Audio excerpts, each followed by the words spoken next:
Today we're actually coming to you from Gemma's kitchen, where she does all her awesome cooking, as you've seen in The Keepers. But today we're actually going to be covering the timeline.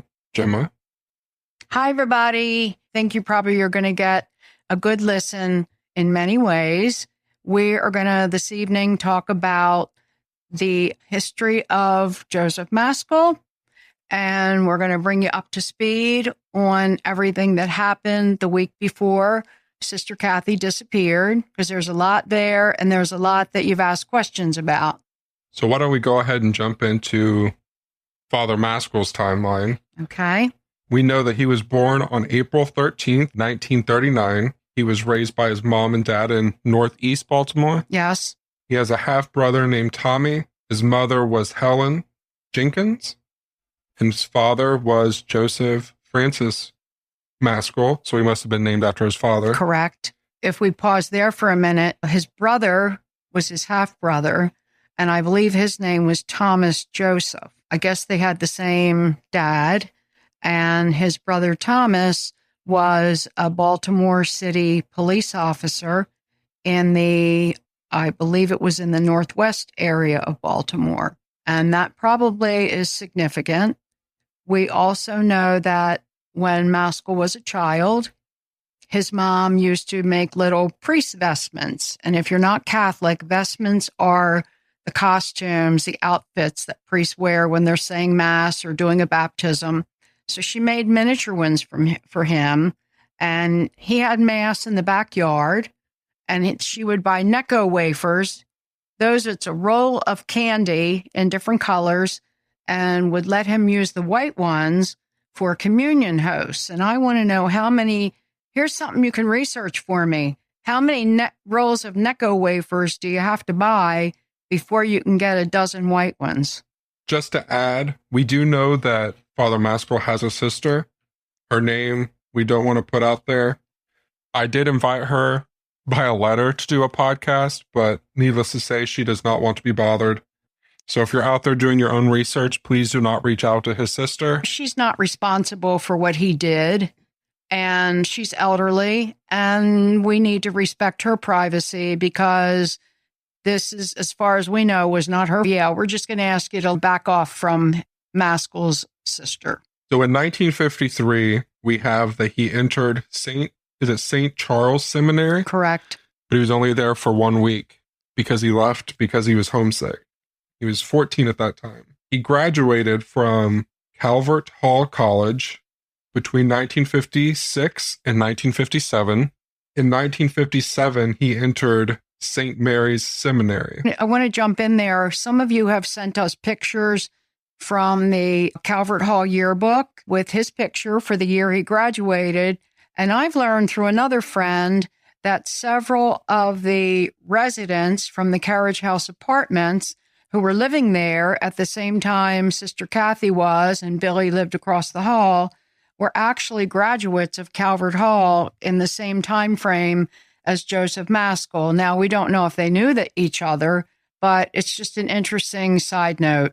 So in 1965, we know from Maskell's tombstone that he was ordained. When Maskell was a seminarian, he attended as a counselor a summer camp, a Catholic summer camp in Western Maryland. I'm not sure of the name of it. It might have been St. Martin's, but I'm not positive. And he and another seminarian who later was also ordained, William Sims, who is also on the bishop's accountability list as an abuser priest. They were both there as counselors and abused boys who were younger than they were at the camp. Now, interestingly enough, our director, Ryan White, his grandfather owned that camp, and one of his aunts also worked at that camp. So she befriended one of the boys who had been abused by Sims and Maskell. So there was already a family connection when Ryan found out about Sister Cathy's murder and the abuse that surrounded it. So I think there are no coincidences, but his aunt has kept in touch with this man and they've been friends. And this gentleman did make himself public and was part of the keepers, but chose not to be actually in the series. And he also is dealing with the issues that surround clergy abuse. So it looks like his first parish assignment after he was ordained was the Sacred Heart of Mary, and that was in 65 to 66? Correct. And there are two of those. This one, I believe, was in the city, and 65 to 66 was the first year that Keogh was open. We do not have any reports of abuse by Maskell at that, or at least I'm not aware of any, at that parish. Sister Cathy was at Keogh from the very beginning. The first year Keogh was opened, Sister Cathy was there teaching English. I entered the second year it was open. Jerry Koob was there the first year, and he was there as a Jesuit seminarian, and he was supposed to be learning how to teach teenagers. And he told me he had no idea how to teach, and so Cathy invited him to come and watch her teach. They had met at a conference before he arrived at Keogh, and so they knew each other. And he said he came in and watched her teach, and she taught what is called the Socratic method. And I've talked about this before, but I watched everything she did, and I was determined to teach the way she did, and it really works. It's probing your students. It's asking open-ended questions. It's the students doing more talking than the teacher does, which is always better. So in 1966, we know that Father Maskell was the associate pastor at St. Clement Church and again, that was in 1966, and I guess he supervised Boy Scouts there. Correct. He was the new pastor, actually was the assistant pastor when he first came there, and Keogh had already opened. Keogh opened in the school year of 65, 66. So Cathy was already teaching there. She would not have known Maskell yet. Jerry Koob had met Cathy before at a conference of clergy, and so they knew each other. And Jerry was assigned, because he was a Jesuit seminarian, to teach in a high school for a year, because the Jesuits are teaching priests. And he really said he didn't know how to teach, and Cathy said, come in and watch me. And he said he watched her teach, and it was magic, as it was for all of us that knew her as a great teacher. She used the Socratic method, which involves talking to your students, probing them. It's more of a dialogue, a conversation. It's confirming what the other person says and then making comments and questions based on that. And I watched everything she did and was determined to teach the same way. So I really feel like I owe the success of my career to watching Cathy teach. The first year of students was 65, 66. So our friend Chris Santafonte, who was a real estate agent, who was friends with Russell, she was there that year. Jerry was there that year, and Cathy was there that year. The following year, 66, 67, Abby and Gemma entered Keogh and got to know Russell and Cathy as our teachers. Jerry was not there. Maskell was not there. So according to Jerry, he and Maskell never met each other. He said their paths may have crossed, but they never actually worked together or taught together. The year after that, which would have been 67, 68, that was my sophomore year.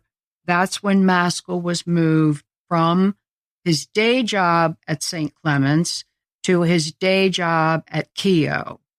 And this is confusing for a lot of people because he still lived in the rectory at St. Clement's.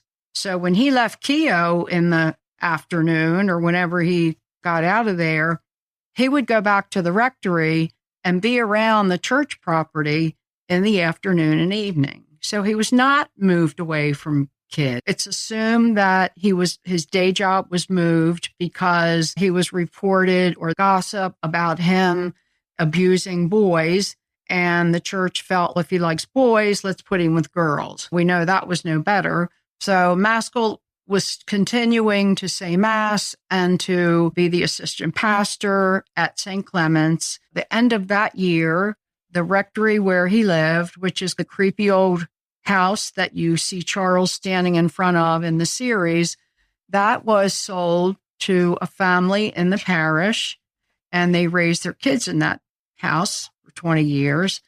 Maskell and other priests were moved to the Our Lady of Victory rectory, which was not much farther away from Keogh, maybe even closer to Keogh. So he would leave Our Lady of Victory to go to work at Keogh up until 1975. One thing of importance that I thought was interesting, we learned on another interview, I think it was, that the official archdiocese assignment list actually has Maskell at Keogh between 70 and 75. But we know from all the students that he was there starting in 1967. Correct. Isn't that so odd that they happen to have marked him out from the time when Cathy was disappeared and murdered? And she was there that whole time up until the spring of 69 when she and Sister Russell left and moved into the nearby apartments. So we know on November 7th, 1969, that Sister Cathy was last seen. Why don't we go ahead and start a week before that? Okay. I don't have a lot of information about the full week before that, but I have talked to my dear friend and Keogh survivor, Cathy Hobeck, who, as you all know from the series, did confide in Cathy that she had been abused by Maskell. The first report of abuse that was told to Cathy was in December of 68. And that was Cathy. That was the first one that I know about. I have a feeling there may have been more. Cathy and she were friends, and Cathy with a K confided in Sister Cathy and then visited her when she moved to the Carriage House Apartments. In the spring that Cathy was at Keogh, before she left, that is when Jean had confided in her. That's when, in the series, Jean tells us that Cathy said, go home and enjoy your summer, and I will take care of this. So during that summer, Cathy and Russell leave Keogh, which is a big controversy about why, and we've discussed that. But they were very busy that summer. They were both going to school, taking classes, going to conferences.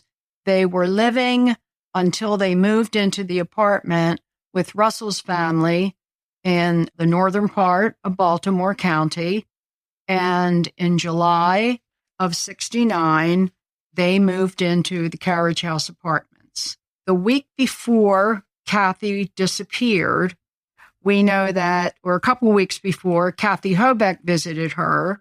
And Cathy Hobeck told me nothing seemed out of place. It was a nice visit, but she also told me that she had a friend with her who didn't know about the abuse, so that both she and Sister Cathy kept the conversation light because she didn't want her friend to know about her confiding in Sister Cathy. The Wednesday before Cathy disappeared, we know that our real estate friend and my buddy, Chris Constantine Centifanti, went to visit Cathy and Russell at the Carriage House Apartments because Chris was so excited that she was being engaged.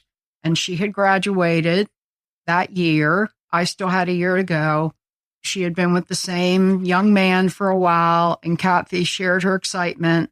So Chris went over to share that news with Cathy and Russ. Chris tells me that something was off, that Cathy seemed flat, not her exuberant self.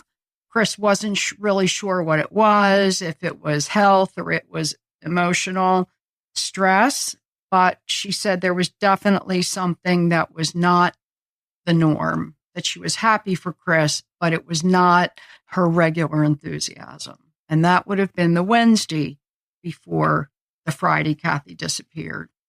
Jerry Koob also told me that, and I believe he said it was on Wednesday, he talked to Cathy by phone and they made plans to get together on Saturday, following Saturday, and Cathy said she had something important to talk to him about. Now, your guess is as good as mine. In my head, I'm thinking maybe she was going to tell him about the abuse and ask for his support or opinion. Maybe she was going to tell him that she was leaving the convent because he had proposed to her 2 years before that, and she said no. She said, we need to both follow our hearts. She had not taken her final vows yet, and he was in the seminary. So he asked before they had moved along to those final commitments whether or not she would marry him. And she said no at that time. So we don't know what it was that she wanted to talk to him about. That was the middle of the week. On Thursday night, before the Friday Cathy disappeared, we know that a Keough student went to the Carriage House Apartments with her boyfriend, and that she also had been confiding in Cathy that she had been abused by Maskell, and Cathy was supporting her and I guess counseling her. She had her boyfriend with her, so he was part of the conversation. We're going to keep her name anonymous. I've never said her name out loud. I know who she is. She and I have talked, but we're going to respect her privacy to the end. She told me that they arrived. The nuns invited them to sit down. Russell got up and asked the two of them if they'd like something to drink, and she went into the kitchen. And at that point, Maskell and Neil Magnus, who was the other priest at Keough, both came into the apartment without knocking. What she told me was that they came in without knocking. So I don't want to be misquoted because that's quite different than bursting in, okay? And I don't know how often they had been over there. Who knows? So I asked her what their demeanor was, and she said Maskell was furious. Magnus looked dumb. Sister Cathy asked the teenagers to leave, the student and her boyfriend, and they left. And we don't know what happened Thursday night. We do know that the next day, Friday morning of the day Cathy disappeared, Maskell went to this young woman at Keough and said, if you tell anybody what happened, I will kill your family and your boyfriend. Now, you have to remember that Cathy was no longer at Keough and Russell was no longer at Keough. Cathy was at Western High School. Russ was at Rockland Junior High, which was adjacent to the apartments where they lived. So this girl was by herself in school with him threatening her with the lives of the people that are most important to her. And she has shared with me that she feels like she was responsible for what happened to Cathy. That's not true, but that I can understand why somebody would feel that way. The next thing we know that day is that Cathy went to school. And I guess if I had been threatened the night before, if they were, I don't know if I would have been able to go to school or not, but she did. She was not the kind of person to slack. And a student who was also in the Keepers, Juliana Bertaldi, who's now also my buddy, told us that she was in Cathy's class, and that Friday afternoon about 1:30, she was talking to her in her classroom, and that Cathy shared that she was excited because her sister was going to be married and she was going to be shopping for a gift for her sister's engagement. So that brings us to Friday afternoon. Cathy goes home. Russ goes home. They have dinner. We even know what they had to eat for dinner. And I know somebody's going to ask. It was ham and sweet potatoes.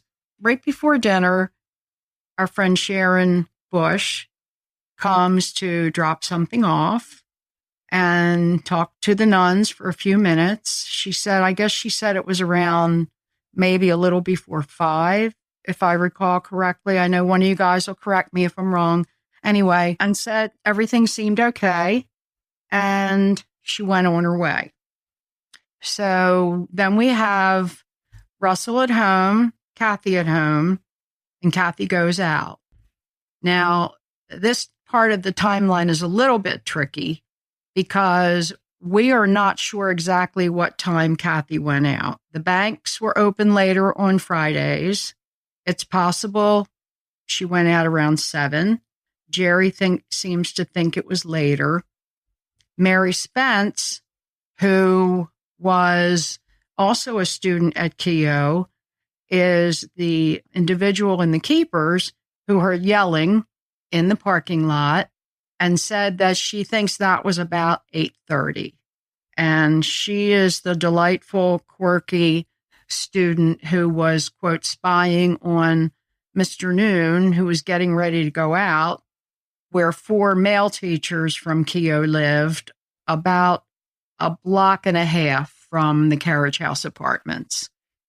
So what we know is that Cathy did her errands. I believe she came back. I believe somebody confronted her in the parking lot at 8:30 because we have a witness that said she was bringing groceries in and out and saw Cathy sitting in her car. We also have someone who said that Cathy waved at someone and followed another car out of the parking lot.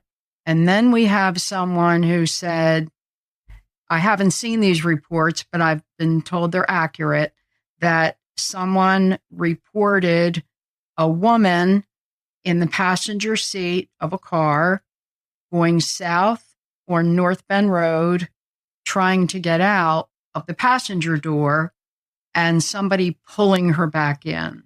That puts us at later in the evening.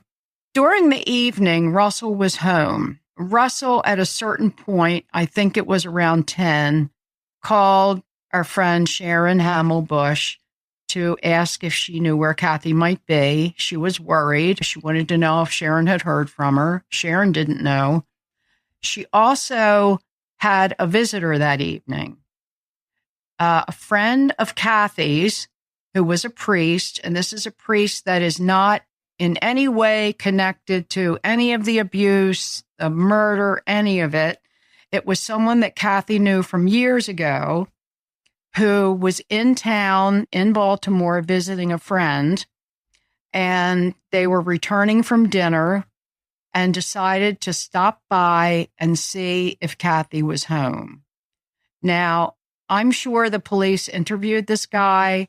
I have heard from Cathy and Russ's friend, Pat Gilner, who's also in the Keepers, who is an ex-nun, but she's the one that lived with Russell. What a nice person this guy was. There is no reason for anybody to suspect that he was involved in any of this. And at this point, Russell didn't know anything was wrong. So this priest and friend came to the door. I don't know if they came in or not, but Russ just explained Cathy was out shopping and they just left. So I don't know if they were friends of Russell's or not. But so that should clear up that issue. The next thing we know is that after Sharon didn't know anything, Russell called Jerry. And a lot of people have said, why didn't she call the police? And I guess it doesn't take rocket science to figure out that if the police were involved in this, I wouldn't call the police. I'd call the boyfriend because it's more support and it's 2 heads are better than 1. And if Russ knew what was happening and knew that the police were involved, which I believe she did, there's no way she would have called the police. Right. Like, how do you know who to trust? So I think she called the priest, and I believe they had gone to Baltimore to see a movie. Now, here's another area where there's a lot of controversy. Pete McKeon, who was Jerry's friend, did not drive to the Carriage House from Beltsville. Pete drove to Manresa, which is where Jerry lived in Annapolis. It was a retreat house, and they both drove together up Route 1. They stopped at a diner on Route 1 between Annapolis and Baltimore. They went to we believe, the 8 o'clock showing of Easy Rider. I have a wonderful friend that has worked with us a little bit on this case. His name is Michael Gerlach, and he took the responsibility on his own of going down to the Central Library, looking up the newspaper from that weekend to find out where Easy Rider was playing and what times. And he found out that it was playing at one place in Baltimore. And in those days, friends, movies were like all day long, 2, 4, 6, 8, 10. So for Jerry to be back at Annapolis at 10:30, they were likely to have gone to the 8 o'clock show after dinner. So they head back to Annapolis. As Jerry said, they're sitting in his office and the phone rings and it's Russ. So I don't know where Cathy is. So they get in the car and they drive up to Carriage House. And I believe they got there around between 11 and 11:30. And they tried to figure out what to do. Jerry said, let's call the police. So there was an officer who came and took a missing persons report shortly after that. I believe he left around 1. So he leaves. Nobody has talked about the car or seen the car. There were 2 ways to get into the parking lot that the nuns used. One was off of Frederick Road. One was off of North Bend Road. The car was found across from their parking lot on North Bend. So if you remember in the Keepers where Jerry had me park at the bottom of North Bend, if that car was pulled into the court across from the nuns' parking lot and was pulled halfway in, it would not have been sticking out into traffic. It would have been sticking out about as wide as far as the width of a car.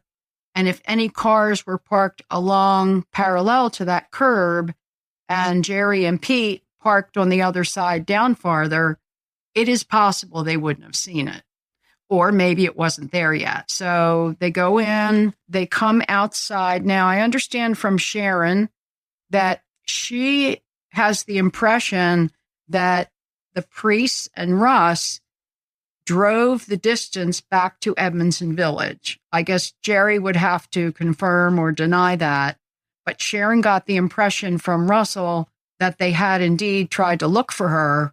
Russ wouldn't have had a car. Cathy had the car. So they didn't see the car driving back to Edmondson Village, and they may have been in the priest's car, all 3 of them. So arriving back, the 2 priests go outside, and it's when they are walking up the street, they see the car on the other side of the road. The doors were unlocked. They were not open, they were unlocked.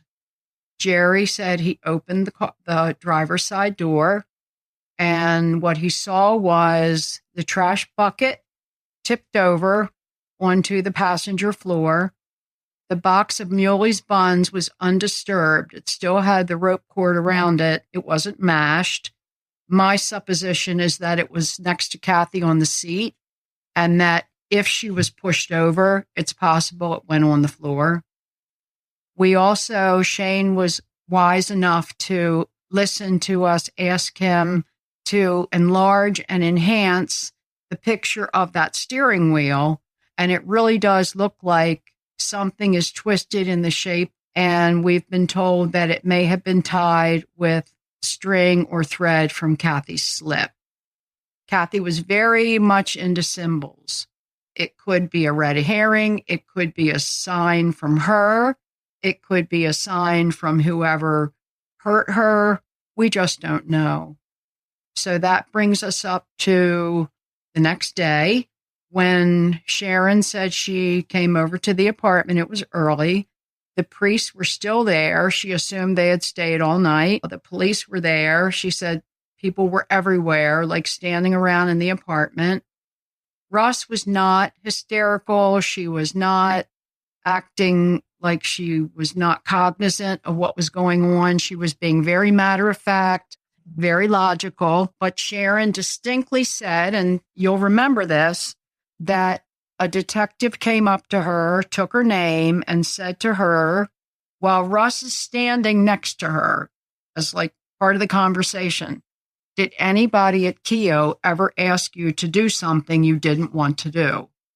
And the only thing she could think of was that some boy at a dance tried to kiss her on the way back from the bathroom, and she didn't know him. And she's, I don't know if that's what they're talking about, but that's what she told him. And that wasn't what they were talking about. So that tells us that the morning after Cathy disappeared, Russ knew that there was something going on at Keogh. Sharon, that was the first she heard of it, but somebody told the police. And he was a detective wearing a trench coat.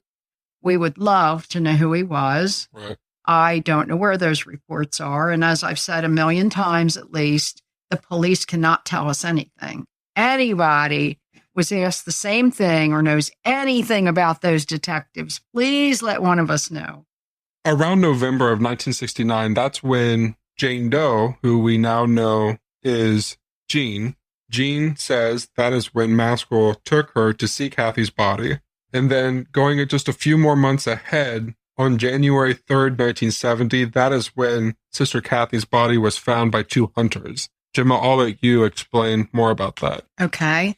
So if you think about what Shane just said, Jean was taken just a few weeks after Cathy disappeared by Maskell to see Sister Cathy's body. And if you also recall in the series, we did some research. I hate this topic, but we needed to do it on the life cycle of maggots. And we found that flies lay their eggs on organic materials. If the weather is warm, the maggots stay on the bodies. When the weather gets cold, the maggots burrow deeper into that organic material, in this case, a body. So for the couple weeks after Cathy disappeared, the weather was warm. It went up into the 60s. So when she saw Cathy's body, there were maggots there, and she was trying to clear them off Cathy's face. The police said that was ridiculous, that it was November and that there were no maggots there. When Cathy's body was found in January, there were no maggots visible, which is what James Scannell volunteered, that there were no maggots or anything on that body. So he is trying to disprove Jean's memory. However, Gemma and the medical examiner, Werner Spitz, both found that in reading the autopsy that Spitz wrote, the maggots had burrowed into Sister Cathy's esophagus and trachea, and so would not have been visible to the naked eye when she was found, but were definitely visible during the autopsy. So that explains that. So who are you going to believe? The police or Gemma and Werner? So we know that there is one newspaper article in the Arbutus Times that you can look up about the two hunters who found Sister Cathy's body in January of 1970. The article has their names. The father is George Eugene Brown and his son, Carl.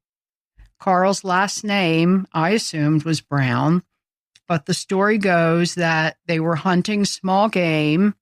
And I'm assuming, Shane, does that mean like rabbits and squirrels? Yeah. Okay.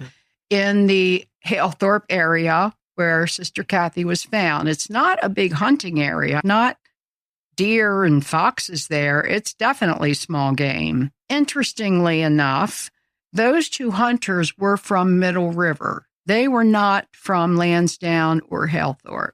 So it's interesting to me about why they would be all the way across on the other side of Baltimore County hunting small game. When they found Cathy's body, they walked to a nearby house. Of course, in 1969, there were no cell phones. Did you guys know that? Okay, some of you are really young. Shane, did you know that? I did. Okay. And they walked to a house. They called 911. the dispatcher contacted the officer that was on patrol in the neighborhood. His name was Raymond Horsey. He has now moved to another country, so it's not possible for us to interview him. I don't even know if he's still living, but he called in the report, and it went to Lieutenant James Scannell. Now, Scannell is in the Keepers. I was not aware of some of the accusations against him when I met him. All that happened afterwards.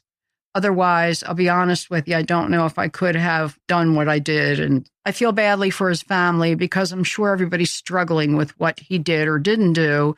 And he died in November of 2016, not long after we filmed that episode. Anyway, he was working that day. Lieutenants did not work on Saturdays. They rotated.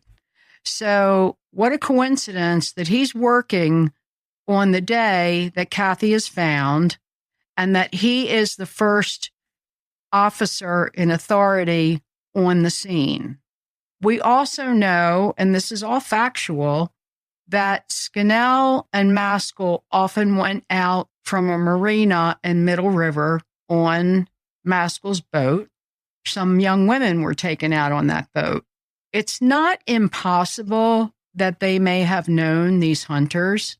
I would really like to talk to the son.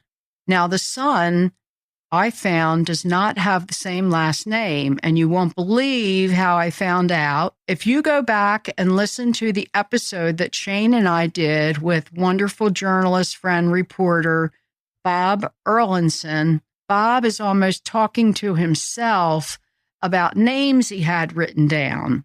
And at one point, he says, now, let's see, what are these names? George Eugene Brown and Carl Michael Berkheimer.